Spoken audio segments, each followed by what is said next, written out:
Capítulo 3. De onde ele vem? O passado não tem poder sobre mim. Certo, já analisamos muitas coisas e garimpamos até chegar ao que achávamos que era o problema. Agora temos de chegar ao que eu acredito ser o verdadeiro problema. Sentimos que não somos bons o bastante e existe uma falta de amor por nós mesmos. Aprendi pelo modo como encaro a vida que se há algum problema, essa afirmação tem de ser verdade. Portanto, vamos agora analisar de onde veio essa crença. Como passamos de um bebezinho que conhece sua própria perfeição e a perfeição da vida para uma pessoa que tem problemas e se sente sem valor e sem amor dentro de um grau qualquer. As pessoas que já se amam podem se amar ainda mais. Pense numa rosa quando ainda é um pequenino botão. Desde que ela se abre em flor até as últimas pétalas caírem, a rosa é sempre bela, sempre perfeita, sempre em mutação. O mesmo acontece conosco. Somos sempre belos, sempre perfeitos e estamos sempre em mutação. Fazemos o melhor que podemos com a compreensão, consciência e conhecimento que temos. À medida que ganhamos mais compreensão, consciência e conhecimento, iremos fazendo as coisas de um modo diferente. Faxina mental. Agora chegou a hora de examinarmos um pouco mais nosso passado, de dar uma olhada em algumas crenças que têm nos dirigido. Algumas pessoas acham essa parte do processo de limpeza muito dolorosa, mas não precisa ser assim. Precisamos olhar para o que existe antes de podermos começar a faxina. Quando se quer limpar um cômodo completamente, primeiro é necessário pegar e examinar tudo o que existe nele. Algumas coisas serão olhadas com carinho e receberão limpeza e polimento, para ganharem uma nova beleza. Outras, talvez, precisarão de conserto ou restauração, o que poderá ser feito depois, com calma. Outras coisas ainda jamais servirão para nada e deverão ser jogadas fora. Jornais e revistas velhos, pratos de papel sujos, podem ser postos na lata do lixo sem rodeios. Não é necessário ficar com raiva para se fazer uma boa faxina. O mesmo acontece quando estamos limpando nossa casa mental. Não é preciso sentir raiva só porque algumas das crenças guardadas nela estão prontas para serem atiradas fora. Livre-se delas com a mesma facilidade com que jogaria restos de comida na lata do lixo depois de uma refeição. Você, por acaso, cataria no lixo de ontem para fazer o jantar de hoje?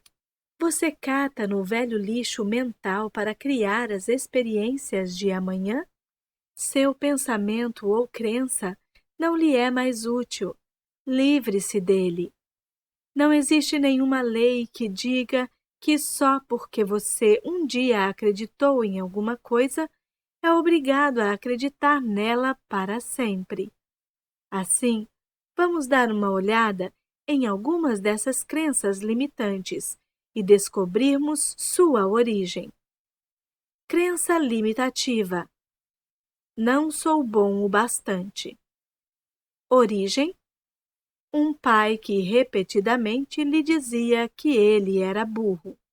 Ele falou que queria ser um processo para o pai poder se orgulhar dele, porém estava assolado pela culpa, que criava ressentimento, e tudo o que conseguia produzir era um fracasso após o outro. O pai continuava financiando negócios para ele, Porém, um a um, eles fracassavam. Ele usava o fracasso para se vingar. Fazia o pai pagar, pagar e pagar.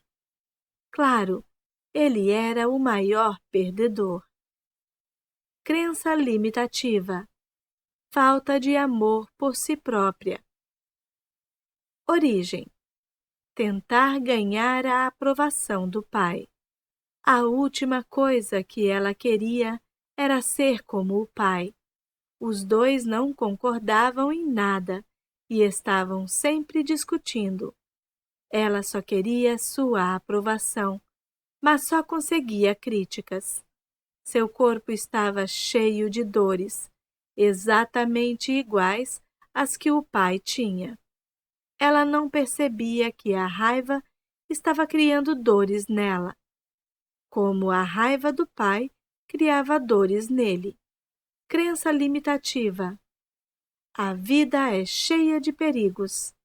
Origem: um pai amedrontado.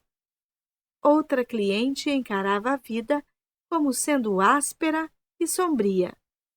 Tinha dificuldade em rir e, quando o fazia, ficava com medo de que algo mal iria acontecer.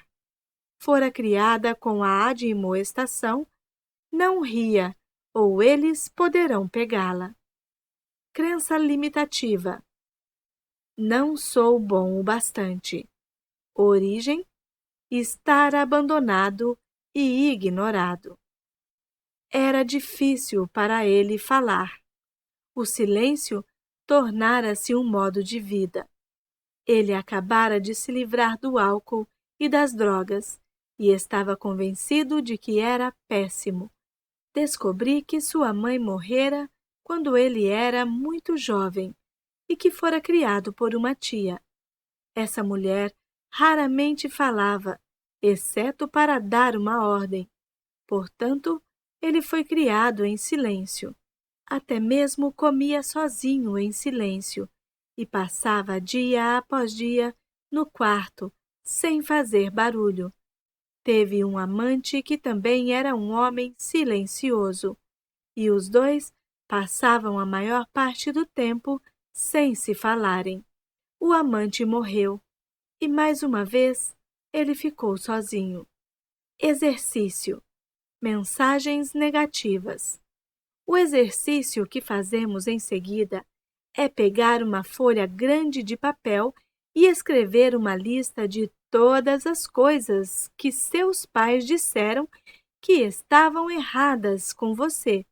Quais foram as mensagens negativas que você ouviu? Dê-se tempo suficiente para lembrar o máximo que puder. Meia hora geralmente é bastante. O que eles diziam sobre dinheiro? O que diziam sobre seu corpo? O que diziam sobre amor e relacionamentos? O que diziam sobre seus talentos criativos? Quais foram as coisas limitativas ou negativas que lhe disseram? Se puder, apenas olhe de forma objetiva para essas frases e diga a si mesmo: então, foi daí que veio aquela crença. Agora, peguemos uma nova folha de papel e vamos um pouco mais fundo.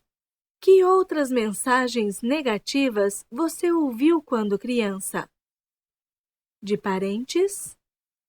Professores? Amigos? Autoridades? Sua igreja? Anote todas elas. Leve o tempo que for necessário. Tome consciência das sensações que estão ocorrendo no seu corpo.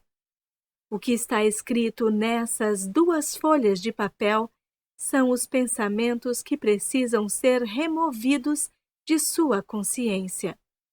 São crenças que o fazem sentir não bom o bastante, vendo-se como uma criança.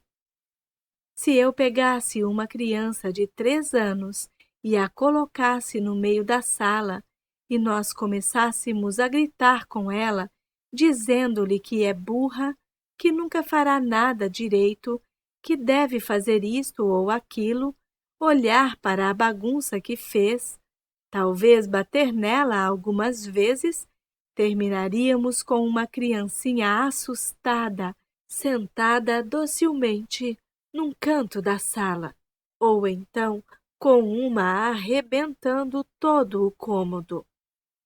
Ela agirá de uma dessas duas maneiras e nunca saberemos qual é o seu verdadeiro potencial. Agora, se pegarmos a mesma criança e lhe dissermos o quanto a amamos, o quanto nos importamos com ela, que adoramos sua aparência e nos orgulhamos da sua esperteza e inteligência, que ficamos encantados com as coisas que faz e que ela pode cometer erros enquanto aprende, que estaremos sempre do seu lado, tanto nas horas boas como ruins. O potencial dessa criança será ilimitado. Cada um de nós tem uma criança de 3 anos no nosso interior e, com frequência, passamos a maior parte de nossas vidas gritando com ela. Depois, ficamos imaginando por que nossa vida não funciona. Se você tivesse um amigo que vivesse criticando-o, gostaria de estar sempre com ele? É possível que você tenha sido tratado dessa forma quando criança, e isso é muito triste. No entanto, isso aconteceu muito tempo atrás. Se atualmente você está escolhendo se tratar da mesma forma, então é algo mais triste ainda. Agora, bem à nossa frente, temos uma lista das mensagens negativas que ouvimos quando crianças. Como essa lista corresponde ao que você acredita estar errado com você? São quase as mesmas coisas? Provavelmente sim. Baseamos nosso roteiro de vida em nossas mensagens de infância. Éramos todos bonzinhos e aceitamos obedientemente o que eles, entre aspas, nos disseram como sendo verdade. Seria muito fácil só culparmos nossos pais e sermos vítimas pelo resto da vida. Mas isso não teria graça nenhuma e, com toda certeza, não nos tiraria da encrenca em que nos encontramos agora, culpando a família. A culpa é um dos modos mais garantidos de se permanecer dentro de um problema. Quando culpamos alguém, estamos abrindo mão do nosso ser. A compreensão nos permite elevarmos-nos acima da questão e assumirmos o controle de nosso futuro. O passado não pode ser mudado. O futuro é moldado pelo pensamento atual. É imperativo para nossa liberdade entender que nossos pais estavam fazendo o máximo que podiam com a compreensão, consciência e sabedoria que tinham. Sempre que culpamos alguém, não estamos assumindo a responsabilidade por nós mesmos. Aquelas pessoas que nos fizeram todas aquelas coisas horríveis estavam tão assustadas e amedrontadas como você está agora. Sentiam a mesma impotência que você sente agora. As únicas coisas que podiam ensinar eram as que tinham aprendido. Quando você sabe sobre a infância dos seus pais, especialmente antes dos 10 anos de idade, se ainda for possível, descubra mais perguntando-lhes.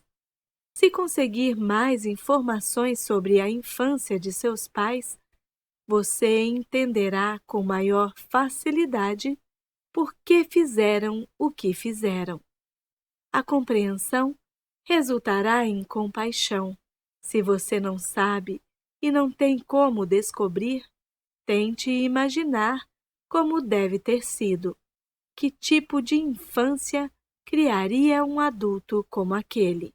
Você precisa desse conhecimento para sua própria libertação. Você só poderá se libertar depois de libertá-los. Você só poderá se perdoar depois de perdoá-los. Se exigir perfeição deles, exigirá a perfeição de si mesmo, o que o tornará infeliz a vida toda. A escolha dos pais. Concordo com a teoria de que escolhemos nossos pais. As lições que aprendemos parecem combinar perfeitamente com as fraquezas dos pais que temos. Acredito que estamos todos numa viagem interminável através da eternidade. Viemos a este planeta para aprendermos lições especiais necessárias para nossa evolução espiritual. Escolhemos nosso sexo, cor e país, e em seguida procuramos o casal perfeito para refletir nossos padrões. Nossas visitas a este planeta são como ir a uma escola. Se você quer ser esteticista, você vai fazer um curso de estética. Se você quer ser um mecânico, vai para a escola de mecânica. Se você quer ser um advogado, vai para a faculdade de direito. Os pais que você escolheu nesta vida eram o casal perfeito de peritos no que você queria aprender. Quando crescemos, temos a tendência de apontar um dedo acusador para os nossos pais e dizer: vocês me fizeram isso. Porém, eu acredito que nós os escolhemos, dando ouvido a outros. Nossos irmãos e irmãs mais velhos são deuses para nós quando somos pequenos. Se eram infelizes, provavelmente descontaram em nós tanto física como verbalmente. Podem ter dito coisas como: vou contar tudo o que você fez, instilando culpa. Você é pequenininho, não pode fazer isso. Você é bobo demais para brincar conosco. Os professores muitas vezes nos influenciam muito. Quando eu estava no 5º grau, uma professora me disse enfaticamente que eu era alta demais para ser dançarina. Acreditei nela e pus de lado minhas ambições no campo da dança, até estar velha demais para começar uma carreira como dançarina. Você compreendeu que exames e notas eram só para ver o seu grau de conhecimento numa época determinada? Ou foi daquelas crianças que deixavam medir seu valor? Nossos primeiros amigos compartilharam sua falta de informação sobre a vida conosco. Nossos coleguinhas podem caçoar de nós e deixar mágoas perenes. Quando eu era criança, sofri muito porque meu sobrenome era Looney e os meninos me chamavam de lunática. Os vizinhos também exercem influência, não só por causa do que dizem, mas porque também nos perguntamos: o que os vizinhos vão pensar? Pense bem nas autoridades que tiveram influência na sua infância. E, naturalmente, existem as declarações fortes e muito persuasivas dos anúncios da imprensa e televisão. Um excesso de produtos é vendido fazendo-nos sentir que seremos indignos ou errados se não os usarmos. Todos estamos aqui para transcendermos nossas limitações iniciais, sejam quais tenham sido. Estamos aqui para reconhecer nossa própria magnificência e divindade. Não importa o que eles nos tenham dito. Você tem suas crenças negativas para superar, e eu Tenho minhas crenças negativas para superar. Na infinidade da vida onde estou, tudo é perfeito, pleno e completo. O passado não tem poder sobre mim, porque estou disposto a aprender e mudar. Vejo o passado como necessário para me trazer até onde estou hoje. Estou disposto a começar bem aqui, onde estou agora, a limpar os cômodos de minha casa mental. Sei que não importa onde inicio, de modo que agora começo com os cômodos menores e mais fáceis, e assim verei os resultados rapidamente. Sinto-me emocionado por estar no meio dessa aventura, pois sei que nunca passarei por essa experiência em particular de novo. Estou disposto a me libertar. Tudo está bem em meu mundo.